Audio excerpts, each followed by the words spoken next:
Okay, so it appears that Mark Carney is going to throw his name in next week for leadership of the Liberal Party of Canada in hopes of winning the position of the Prime Minister of Canada. Now, I got a video here I'd like you to take a look at. So here it is, like right from the horse's mouth. I got to make sure I get the right end of the horse here. So here's Mark Carney, United Nations on climate. Folks, this is the destruction of the middle class of Canada if this guy goes in. Climate change is an existential threat.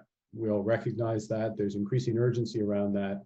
But the converse of that, the flip side of that is if you're taking steps, making investments, coming up with new technologies, changing the way you do business, all in service of reducing and eliminating that threat, you're creating value. And what we have seen increasingly, spurred initially by the Sustainable Development Goals, accelerated with Paris, and then through social movements and others and governments acting, is society is putting tremendous value on achieving net zero. So the companies and those who invest in them and lend to them, who are part of the solution, will be rewarded. But those who are lagging behind and are still part of the problem will be punished. The dialogue has shifted from viewing climate change as a risk, and of course it is an enormous risk, we recognize that, but to seeing the opportunity, first point, and really translating that into a single objective, which is to move our economies to net zero as quickly as possible. That's a tremendously exciting development, because what we have now in private finance is a focus on a clear goal, net zero, and finding the opportunities to advance that and to be rewarded by it. And also at the same time, not just for private finance to judge which companies are part of the solution, but what's exciting and interesting and challenging for the private financial sector is increasingly they too are being judged. So in other words, whether it's a bank or a pension fund or an asset manager, they're increasingly having to show where they are on the transition towards net zero. What are they doing about addressing this issue? And then people are voting with their money. But the combination of that is creating the type of investment that we're going to need, and we need a lot more of it, but the type of investment we're going to need to get to net zero.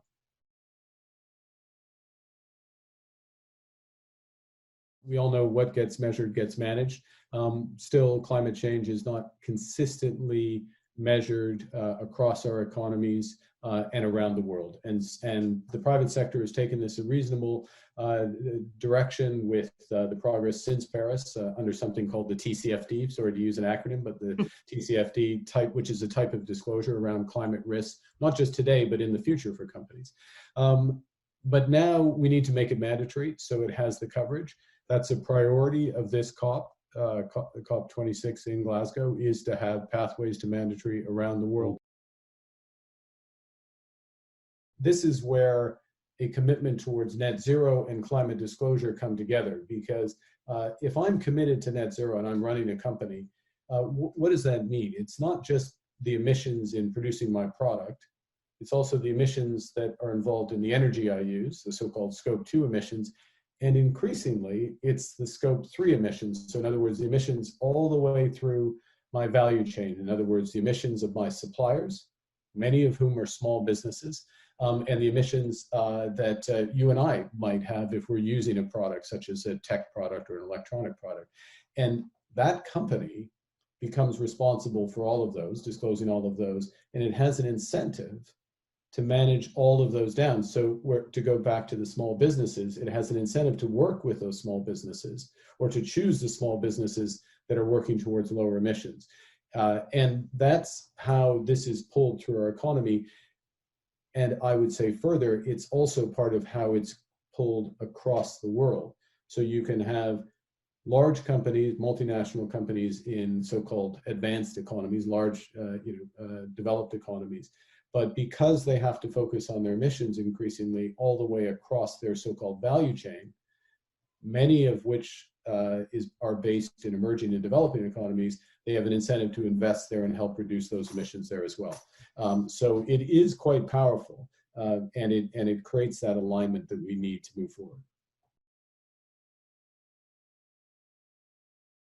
We do need to see this as a system, and this is part of a broader point for companies, is recognizing that they're not islands, independent of the social system, political system, economic system, or climatic system in which they operate, but they're connected, and take responsibility for those connections and help those to whom they're connected to move forward. But I would say as well, it's to take a lesson from the experience we've all been living the last year with COVID, and that sense of greater interconnection with society, where a sense of solidarity that has grown and added to a sense of purpose to many companies, recognition of their responsibility for their stakeholders, which include employees, suppliers, the communities in which they operate, and that sense of interconnectedness is growing.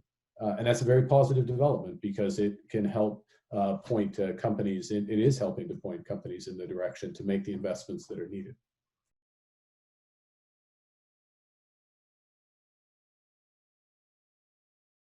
I mean, this is the year of net zero in many respects. What we're looking for COP is global net zero, so global objectives and time paths for individual countries to make net zero commitments. We're at 125 and counting, including many of the global giants. We're hoping another global giant will join soon, that commitment to net zero. So first is the ultimate commitment. But of course, a commitment to 2050 doesn't necessarily tell us citizens what's going to happen in the near term over the next 5 and 10 years. So that's the next element of that, which is to have commitments in those horizons, a trajectory of reductions. Thirdly is to have some form of independent analysis and verification of the carbon budget for an individual country and how they are progressing towards their objectives, so that voters and other stakeholders can judge progress there. But then very importantly, and part of your question was about the interaction with the private sector, and so I'm going to highlight one other aspect. There are many others, but one other aspect which is critical, which is to have policy credibility and clear objectives in the future and time paths towards those objectives. Let me be more specific, which is that, for example, in the European Union, in the UK, there are moratoria on internal combustion engine cars. So gas and diesel powered cars cannot be sold after 2030 in those jurisdictions. That is a clear new regulation out 10 years. And that tells the industry what needs to change between now and then, and they will invest accordingly. Another example is, I'll take an example from Canada, where they are legislating for a carbon price path out to $170 by 2030. Clear path. People can adjust, businesses can adjust because they know that path is going to be there. And your question was about the interaction with the financial sector. This is exactly where the financial sector is most powerful, because what the financial sector will not do is wait till 2030 to adjust to $170 carbon price in Canada, or the moratorium on internal combustion engine new cars in Europe. They will start to adjust now. They will give money, investments, loans to businesses that have plans to prosper in those environments, and they will take money away, if you will, from those who don't have plans or need to wind down their businesses. And that's, excuse me, that's how the financial sector pulls forward adjustment and helps to smooth adjustment towards where we need to get to. So a good NDC has a clear objective. It has policies that are anchored to achieve that objective and have credibility, so the financial sector and ultimately businesses and people can invest in order to deliver the economy and society we need to achieve those goals. They play a complementary role in this process of getting to net zero. Getting to net zero is fundamentally about absolute reduction of emissions, to be absolutely clear. But I think we all know we have a very limited carbon budget. On some measures, we only have 10 years left at current emission rates before we have blown through, if you will, 1.5 degrees and moved to more catastrophic degrees of global warming. So we need to preserve and extend that budget as much as possible. Carbon offsets help do that. So that's the first point.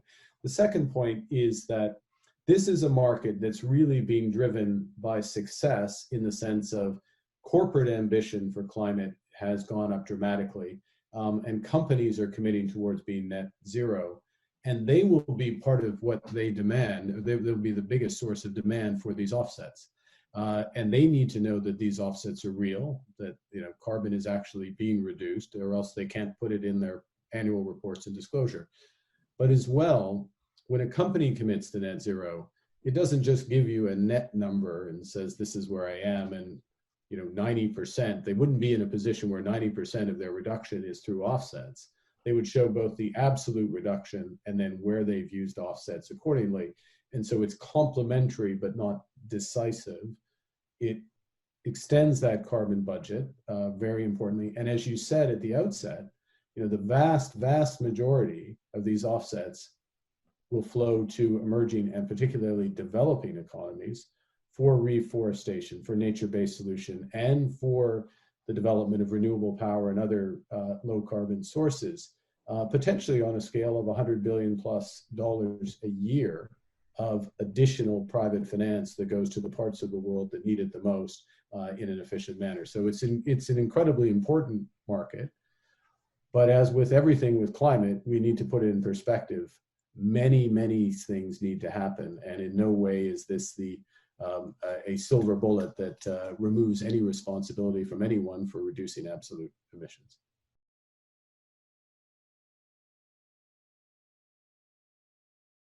I think the first thing is it's an absolute imperative to get to net zero. We will be doing compounding adaptation if we don't get to net zero. In other words, Right. the climate, things will continue to get worse, and the adaptation consistent with 1.5 degrees, unfortunately, would not be consistent with 2 or 2.5 or more degrees. So I think, and the reality is that the absolute mainstreaming of net zero, so that it's not just something that's talked about at a special conference or a high-level objective, but actually is translating into policies and company actions and investor actions, individual actions. That mainstreaming is just happening now. I mean, you call a spade a spade. That is happening now. That's very positive. We have to capitalize on that. We have to have the rigor. And in parallel, we need to ramp up adaptation. So there are many things that need to move on climate. I don't think that we would be in a better position if there hadn't been the focus there has been on net zero, because the adaptation challenges would just be skyrocketing as a consequence.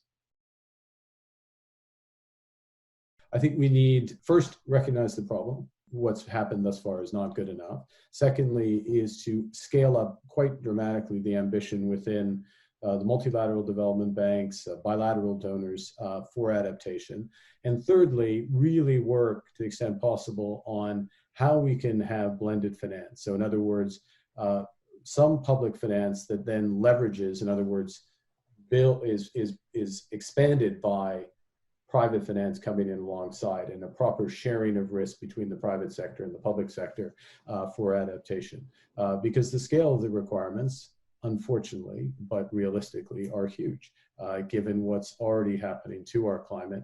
And even if if we're able to manage the transition to net zero consistent with 1.5 degrees, there'll be much more to come, and we need to fulfill these objectives. So it really is public-private partnership, and it's one of the big focuses of this call.